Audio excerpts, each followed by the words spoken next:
जिंदाबाद जिंदाबाद। चलो पंडित हाथ में रहना, पंडित जी थोड़ा किनारे। पंडित हाथ में रहना।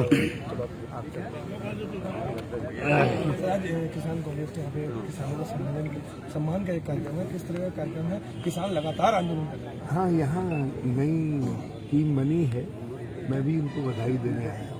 सर अभी अभी नई टीम अस्तित्व में आई है, जैसा मुझे बताया गया। और इस समय कांग्रेस किसानों के साथ पूरी शिद्दत से खड़ी है। वैसे भी देश के किसानों के लिए अभी तक जितने भी महत्वपूर्ण निर्णय हुए हैं, सारे निर्णय कांग्रेस के समय में लिए गए। कांग्रेस ने अच्छे निर्णय लिए और जो आज की सरकार है दिल्ली और देहरादून की, वो उन निर्णयों को बदल रही है, उलट रही है। हमने एमएसपी,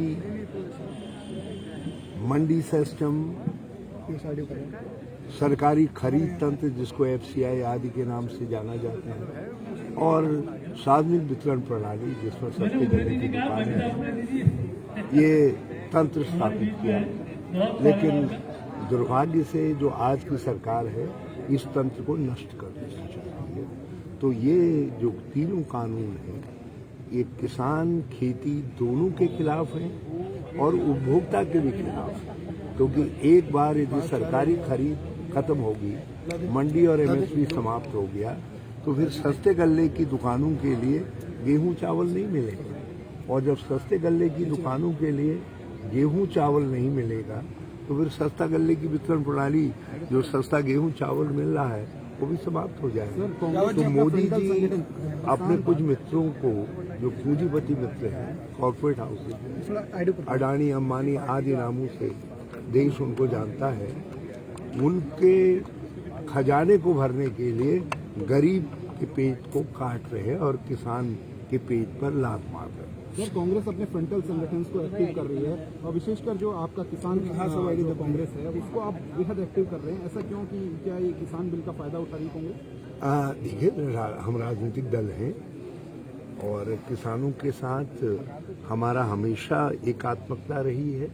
और किसान कांग्रेस पहले भी एक फ्रंटल ऑर्गेनाइजेशन के रूप में काम करता रहा है और आज भी किसान कांग्रेस ने कांग्रेस के साथ खड़े होकर के मोर्चे पर डटी हुई है।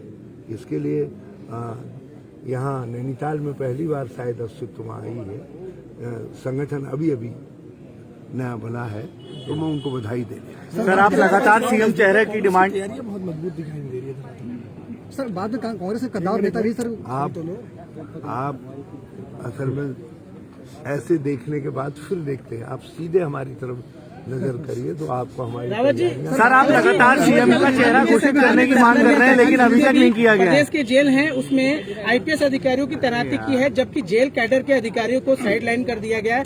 आईपीएस अधिकारियों को, जेल कैडर के अधिकारी को नियुक्ति नहीं मिल पाई। ये गलत निर्णय है, अब व्यवहारिक निर्णय है और इससे जेल के एडमिनिस्ट्रेशन में दिक्कत आएगी, क्योंकि दोनों कैडर्स के बीच में एक अनावश्यक असहयोग की भावना पैदा होगी, जो किसी भी तरीके से जेल जैसे संवेदनशील संस्थाओं के लिए अच्छा नहीं है। ये एक अच्छा एडमिनिस्ट्रेशन नहीं। तो पुलिस जेल के अंदर जेल कैडर के अधिकारियों को बकाया पुलिस का कब्जा हो जाएगा, जुडिशरी वो। मैंने कहा एक अच्छा निर्णय नहीं। चमोली आपदा को बहुत समय हो गया, अभी भी रेस्क्यू ऑपरेशन चल रहे हैं, कई समूह हम बरामद हो रहे हैं, देरी भी देखने को मिली। देखिए, 2013 में ये तय हुआ था कि आपदा आते ही कौन किस तरीके से पहले रिएक्ट करेगा, कितने समय में करेगा। मैं सभी रेस्क्यू ऑपरेटर्स को, जिनमें अलग अलग संगठन हैं, बहुत धन्यवाद देता हूं कि उनका जो प्रारंभिक त्वरित एक्शन था और उससे हमें भरोसा मिला।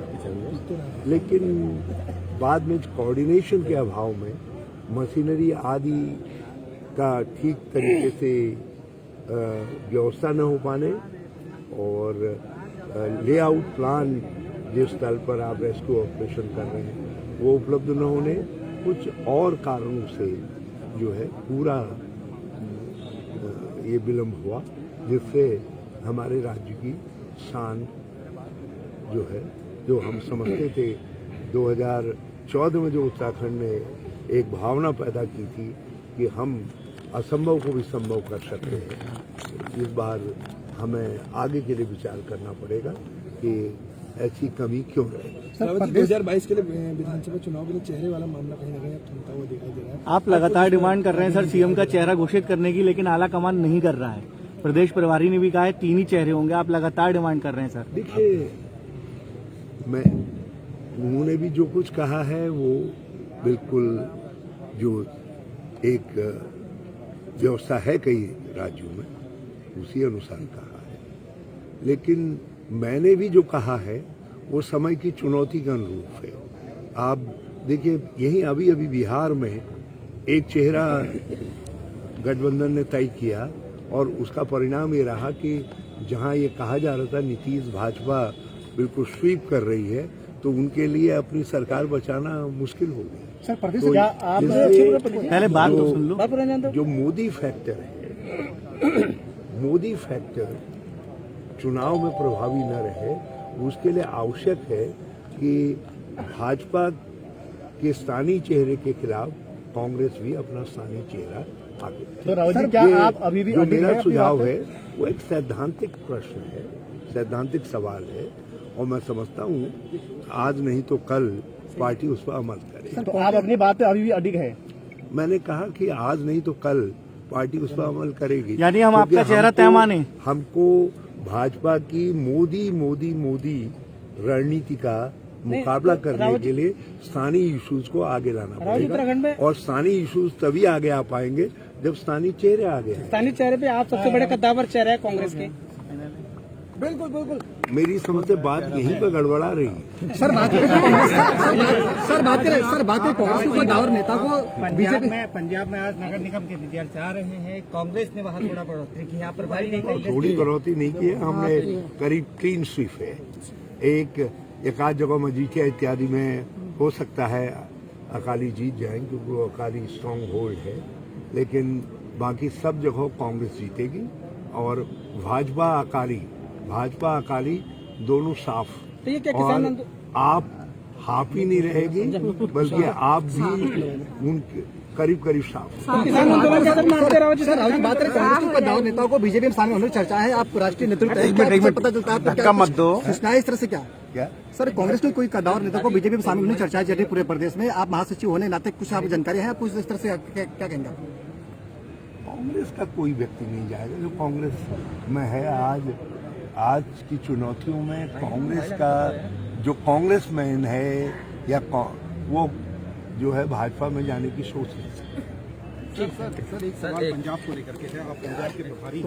ऐसे में वहाँ पर कैप्टन अमरिंदर से आपकी क्या बात हुई है इस पूरे के पूरे बारे में, क्योंकि वहाँ पर नवजोत सिंह सिद्धू और कैप्टन अमरिंदर के बीच में आपको हमारी बात का परिणाम दिखाई दे रहा है चुनाव रिजल्ट्स के रूप में। और दूसरा, हमने किसान आंदोलन के साथ स्थानीय तौर पर हमारी क्या रणनीति रहनी चाहिए, उसको पुरानी रणनीति को एक बार रिव्यू करके नए तरीके से हम किस प्रकार से किसानों को शक्ति देने का काम करें। और हमने ये भी विचार किया है कि हम नए सिरे से विधानसभा में कानून लेकर के आए, जो कानून हमने पहले तीनों बिलों को नलीफाई करने के लिए, उनका शून्यकरण करने के लिए पारित किया था, नए सिरे से पारित करके फिर से गवर्नर को भेजे, ताकि गवर्नर जो एक प्रकार का डंपिंग डेस्क बन गए हैं, कांग्रेस के विधेयकों को डंप करके रख दे रहे, उनकी संवैधानिक अधिकार सीमित हो जाए। सर इसका मतलब है कि कैप्टन अमरिंदर और दोनों के बीच के जो डिफरेंसेस हैं वो पूरी तरीके से दूर हो चुके हैं। आपने कोशिश की है? जब अच्छे दिन आते हैं, 2022 में जीतने के दिन आ रहे हैं, तो कोई आपस में डिफरेंस रखेगा ही नहीं, डिफरेंस अपने आप पड़ जाते हैं। मौसम इस समय हमारे अनुकूल है, कोई बसंत ऋतु जिस तरीके से कह रही है कि भाई इसी तरीके से कांग्रेस के घर में भी बसंत आ रहा है। कांग्रेस पार्टी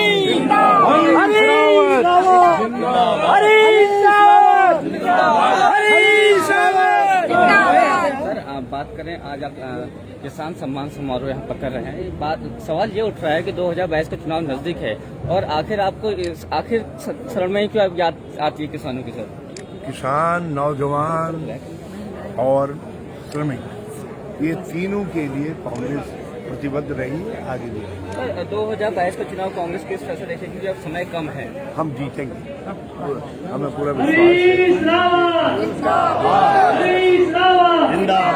किसान कांग्रेस, सोनिया गांधी, आप सभी लोग तालियों की गड़गड़ाहट से माननीय मुख्यमंत्री का स्वागत करें। माननीय मुख्यमंत्री आदरणीय पूर्व मुख्यमंत्री हरीश राव जी हमारे बीच पहुंच चुके हैं, किसानों के बीच पहुंच चुके हैं। आप सबका